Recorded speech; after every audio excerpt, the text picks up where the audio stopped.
What is up, everybody, and welcome to another video. In today's video, I'm hanging out flipping my Jerry Home iBass, and I am here today at a place called Pontoon Brewing, which is a local Atlanta brewery. It's one of my favorite breweries in Atlanta because they have really interesting sours and stouts. They do all sorts of crazy stuff here at Pontoon, but I'm just hanging out today.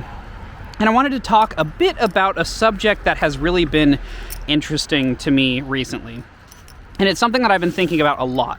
And that subject is art versus content. And like, why am I making videos? Why am I creating content? And is it art? Am I going to create art? Or am I just making content to make content?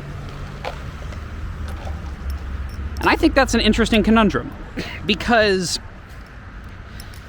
I don't know, art is something that I've always wanted to create. Art is something that means a lot to me, and I've always kind of created art on YouTube. That's been one of the main ways that I express myself through a kind of artistry, is with video art on YouTube. You know, I've also produced music and I DJ, and these are other ways that I express myself and produce art, but in general, making videos on YouTube is one of the primary ways that I've expressed myself as an artist since I was a child. If you go back on my main channel, just on the regular Hirsch channel, you'll find videos from years and years, like decades ago, where I was making content back in the day as an expression of myself. It was, you know, a way that I expressed myself. And so I think that it's really interesting just thinking about the dichotomy of what is content versus what is art, because here's the problem. As YouTube has become a job for me, as it's become something that I do for work rather than something that I do for fun, I think I've started to see a shift in what we're making, where it is moving from being art to instead just being content that's being produced. And that's what I wanted to talk about here, and how I'm trying to kind of shift myself away from creating content for the sake of content and instead, once again, creating art. When me and Brandon started making the videos, and even when I just started on the videos myself, I didn't have a super clear direction that I wanted to go on them. I just knew I wanted to make videos about Balisongs because I liked Balisongs, and so I wanted to make a video about them. I feel like that's pretty straightforward. However, it was this process that also led to me creating the art that I did. When me and Brandon got more involved into creating our Balisong videos, I think one of the things that stood out to us was the fact that we could craft a narrative. We could make these funny gags in the videos and make Balisong reviews that weren't just Balisong reviews, but they were something more. They were something that had a lot of spirit and excitement inside of them, and something that was very fun to watch, and something that had a lot of, you know, creativity in the effects and the visuals and everything of that sort. I don't know. I just think there was a lot to what we were doing. And over time, as we've had to sort of produce content for the sake of content, because at some point you do need to stick to an upload schedule. You know, you need to upload a video at least once a month, if not more than that. Some people upload daily. Some people, you know, make so much content. And that's the only way to be sustainable on YouTube in terms of having it as an actual job. But that slog also leads to you running your well dry pretty quickly. I think this is a pretty common trope on YouTube, where a YouTube creator does a thing so long that they get burnt out, and then suddenly it's like, okay, well, burnt out YouTube creator is burnt out. What, you know, what's the point? Like, everybody knows that. That just happens all the time. So what I want to do isn't to like solve burnout, because I don't know if I'm necessarily experiencing burnout. It's more just this creative knack of, I want to create things in a different way, and I want to create things that are as fun and different as they initially were, and I want to continue doing that now. The problem with YouTube is I think it's very easy to kind of get into a pattern where you create the same content over and over again because it is what was successful originally. And so it's very easy to just continue on that pattern of, well, this was successful, so now I will make more things that are successful. Also, I talked about jumping spiders before. This is also a jumping spider right here. This is just a little baby jumping spider. Look at how fucking small they are. You are so cute. Oh my god, I love you. Yes, hello. Oh my god, they are so small. That's a jumping spider. Anyways, sorry. Jumping spiders start out very small and they don't get very big. They're just really cute. Anywho, I just think that, like, finding that creativity and finding something that is different is part of my creative process, and I think a lot of people have a similar process that way. And so I want to kind of rethink how we do our Balisong videos. You know, we've entered a very structured era, which has helped with the development of them, and it allows us to have things like the Balisong list that, you know, talks about all of that stuff in a very objective manner, and I think that's good. But at the same time, that objective manner also limits the way that we're able to express ourselves about the Balisongs that we're talking about. You know, when I initially made Balisong reviews, they were all not based off of a scoring system. They were just based off of my opinions, which led to very free-flowing, structured reviews that didn't have a overall, like, similarity to the previous one. Like, sure, there were sections where I talked about each thing, like design elements or whatever, but it wasn't like I was moving towards some sort of overarching score or something like that. It was just that I was talking about the design. And so, you know, moving this push into objectivity also impacted us in a way of, like, making it harder to be expressive, because once you're objective, it's hard to be, or once you're so objective that you've got a rigid scoring system, it's hard to be subjective at the same time and have fun with it. So yeah, that's just something that I've been thinking about. But the other half of that I've been thinking about is also this channel, right? Because I make videos on here, and I had the realization recently that I don't need to talk about Balisongs. I can talk about music I like, or stuff like this, like art in general. And something that really put stuff into perspective for me was a wonderful video by a YouTube creator called CJ the X. And if you aren't watching CJ the X's stuff, that's a loud truck.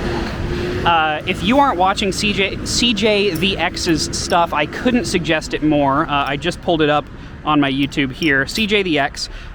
It's this video, Subjectivity in Art, that really got the gears turning. It's like an hour and a half long. I couldn't suggest it more. CJ the X just spits, like, incredible knowledge at you and will, like, change your perception of reality in some of these videos. It's so really, really cool. They're such a good creator. They make art, and I also like to make art. And I thought about it, and I think the original reason for this channel existing was a very solid one, right? Like, in truth, it literally was just to compete with the market of people that put a camera on their head and record themselves flipping a Balisong. Like, that's all it was at the end of the day. But now it's kind of graduated to this point where I'm literally kind of posting live video essays. You know, I'm making speeches and talking for extended periods of time on this channel and talking about things that matter to me. And I realized that that is part of my art expression.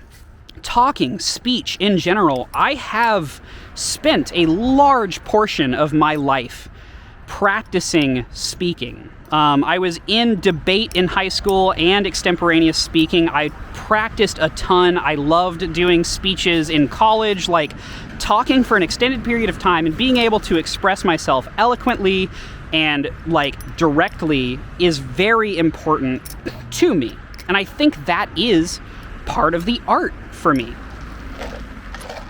I think there is a merit to art that isn't just something that's so perfectly curated and crafted like a video. And I think the interesting thing is that I needed to change what my perception was of art in general. Because when it comes to our videos, I have always been very controlling and very intense about it. I've always had a very direct vision where it's like, I want it to be funny in this way, and I want it to have these visual effects, and, like, you know, there's just a lot of polish that goes into the art that I enjoy. Therefore, like, I enjoy movies. I enjoy, like, Corridor Digital's early stuff and Freddie Wong. That's the stuff that inspired me back in the day. These incredibly well-polished stories with visual effects and characters that's the kind of stuff that drew me in back in the day.